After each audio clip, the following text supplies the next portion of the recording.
θέλαμε να σας καλωσορίσουμε στο πρώτο σχολικό εργαστηριακό κέντρο Ηρακλείου. Είναι μεγάλη τιμή για μας που βρίσκεστε εδώ. Και θα ήθελα να ξεκινήσουμε καταρχήν από τις εντυπώσεις σας, από την ξενάγηση που σας κάναμε στους εργαστηριακούς χώρους του πρώτου ΣΕΚ. Και ένα δεύτερο ερώτημα θα ήταν κατά πόσο πιστεύετε ότι οι απόφοιτοι των επαγγελματικών λυκείων είναι αυτοί που θα καλύψουν τις ανάγκες των μελλοντικών εξελίξεων. Βλέπω ότι εδώ παράγονται άνθρωποι οι οποίοι μπορούν να διαχειριστούν πράγματα τα οποία είναι πραγματικά σημαντικά, γιατί είμαστε σε τεχνικό επίπεδο.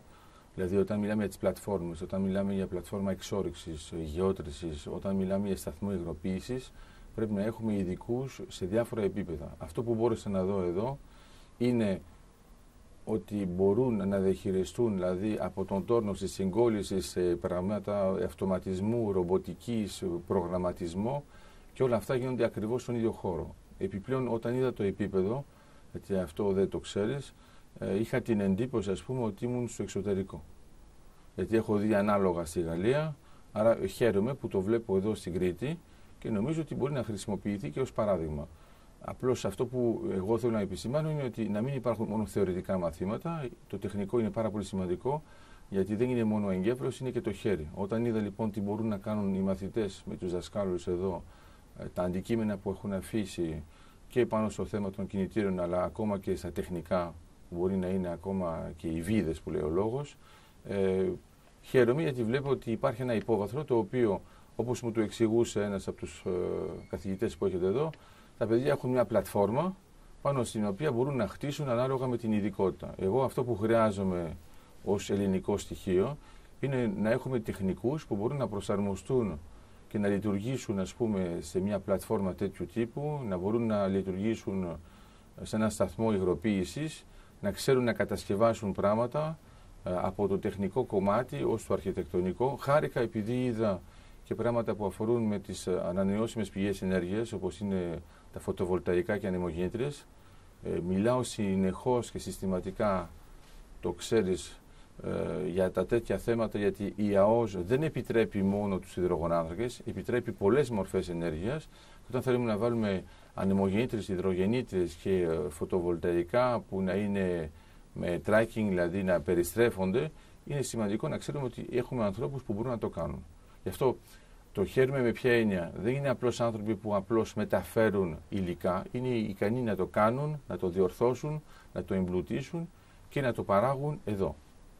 Πιστεύετε ότι όλες οι ειδικότητες που λειτουργούν στα επαγγελματικά λύκεια και πέρα των τεχνικών ειδικοτήτων καλύπτουν το φάσμα των αναγκών? Πιστεύετε ίσως ότι θα πρέπει να αυξηθούν ή να περιοριστούν? Όχι, νομίζω ότι αντιθέτως πρέπει να έχουμε ειδικότητες, πρέπει να έχουμε μια γενική πλατφόρμα που είναι ένα κοινός κορμός, ο οποίος επιτρέπει μετά την εξειδίκευση, αλλά μπορώ να το συγκρίνω με την Κύπρο που είναι πιο προχωρημένη όσο αφορά το θέμα της ΑΟΣ και βλέπω τώρα ότι ακόμα και σε πανεπιστημιακό επίπεδο έχουμε βάλει 3 διπλώματα από τον τεχνικό που είναι διετές, bachelor 3ετές και το master 5ετές. Αυτό επιτρέπει τι? Επιτρέπει στα παιδιά να έχουν μια εξειδίκευση. Ο υδραυλικός πρέπει να έχει εξειδίκευση ακόμα και με το φυσικό αέριο. Χάρηκα γιατί εδώ είδα μονάδες που λειτουργούν με αέριο. Άρα είναι πολύ καλό γιατί βλέπω ότι μαθαίνουν ήδη από το επίπεδο αυτό πώς θα το ευχηριστούν και μετά μπορούν και τα παιδιά να προχωρήσουν, γιατί μπορούν να αποκτήσουν και μια άλλη ειδικότητα ακόμα και σε επίπεδο πιο ψηλό, ας το πούμε έτσι, για να μην κάνουμε συγκρίσεις που δεν θα ήταν οι πρέπουσες. Αυτό που έχει σημασία είναι ότι βλέπω και με το διαγωνισμό που πήρατε το πρώτο βραβείο ότι υπάρχει μια θέληση, υπάρχει μια βούληση από τους καθηγητές. Θα χαρώ σε κάποια φάση να δω και τα παιδιά, δηλαδή ζωντανά να μπορούν να τρέξουν τέτοια πράγματα. Αλλά επειδή είμαι και στην πληροφορική, ξέρω ότι όλα τα θέματα της πληροφορικής με τον αυτοματισμό και τις επιδόσεις στην ρομποτική, όταν μιλάμε τώρα για το Interconnector Ευρωάζια και είδαμε καλωδιώσεις που είναι ανάλογες και τώρα μπορούμε να πούμε ότι θα έρθουν εδώ στην Κρήτη, θα ήταν καλό να έχουμε ανθρώπους δικούς μας που να μπορούν να παίξουν έναν ρόλο σημαντικό. Μπορεί όχι στην εκκίνηση γιατί είναι μικρά ακόμα τα παιδιά, αλλά μετά στην λειτουργία και στην εξέλιξη. Γιατί το Interconnector Ευρωάζια τι είναι? Ένα τεράστιο καλώδιο που μεταφέρει 2 γιγαβάτ, το οποίο όμως πρέπει να συνδεθεί. Πρέπει να υπάρχει ένας σταθμός, υποσταθμός Και όλο αυτό χρειάζεται για την ανάπτυξη του νησιού.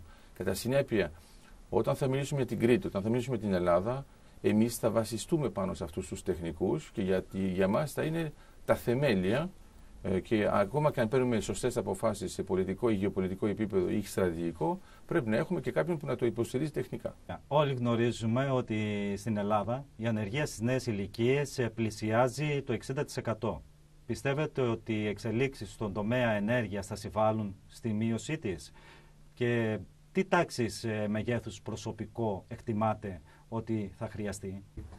Ναι, αυτό έχει μεγάλη σημασία γιατί πρέπει να καταλάβουμε ότι ένας σταθμός υγροποίησης με τον σταθμό εξόρυξης και με τον αγωγό χρησιμοποιεί 4.500 άτομα για να φτιαχτεί και 100.000 άτομα σε φάση λειτουργίας.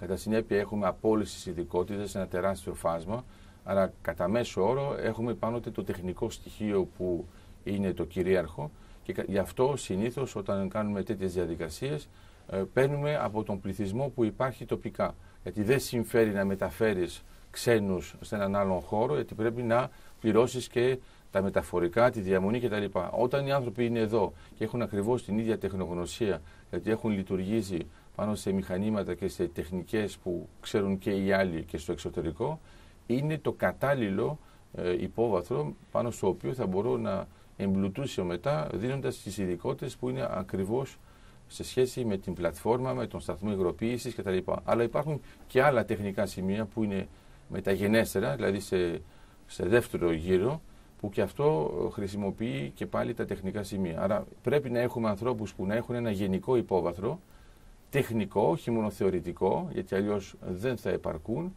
και αυτοί πρέπει να είναι και σε μια μεγάλη ποσότητα, έτσι ώστε να μπορέσουμε πραγματικά να στηριχτούμε πάνω σε αυτούς για να έχουμε αληθινή ανάπτυξη στη χώρα. Το Υπουργείο Παιδείας πώς πρέπει να ενισχύσει αυτή την προσπάθεια? Εγώ νομίζω ότι θα ήταν καλό το Υπουργείο Παιδείας να μιλήσει και με το Υπουργείο ΙΠΕΚΑ, να μιλήσει βέβαια και με το Μέγαρο για να καταλάβει ποιες είναι οι διαδικασίες πάνω στις οποίες παίζουμε.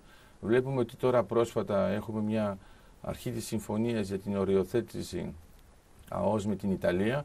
Αυτά είναι πολύ πρακτικά πράγματα που μετά πρέπει να υποστηριχτούν ακόμα πιο πρακτικά από τεχνικούς. Άρα αν το Υπουργείο Παιδείας δεν γνωρίζει τις στρατηγικές που έχουν αναπτυχθεί στο Μέγαρο Μαξίμου και στο Υπουργείο ΙΠΕΚΑ, δεν μπορούν να καταλάβουν ότι στην πραγματικότητα θα ζητήσουμε μετά από 1 χρόνο, 2 χρόνια, 3 χρόνια αυτούς τους ανθρώπους να είναι προετοιμασμένοι. Επειδή εδώ ας πούμε η σχολή μπορεί να είναι σε 3 χρόνια το ανάλογο, πρέπει να τους προετοιμάζουμε από τώρα για να είναι έτοιμοι ας πούμε σε 3 χρόνια. Άρα έχει μεγάλη σημασία αυτό το στρατηγικό βάθος και μια επαφή διυπουργική θα ήταν πολύ ωφέλιμη. Σε ποια κατεύθυνση δηλαδή πρέπει να κινηθεί το Υπουργείο Παιδείας, σε συνεργασία με το Υπουργείο Περιβάλλοντος? Το Υπουργείο Παιδείας, για να το πω πιο απλά, ασχολείται με την ύλη.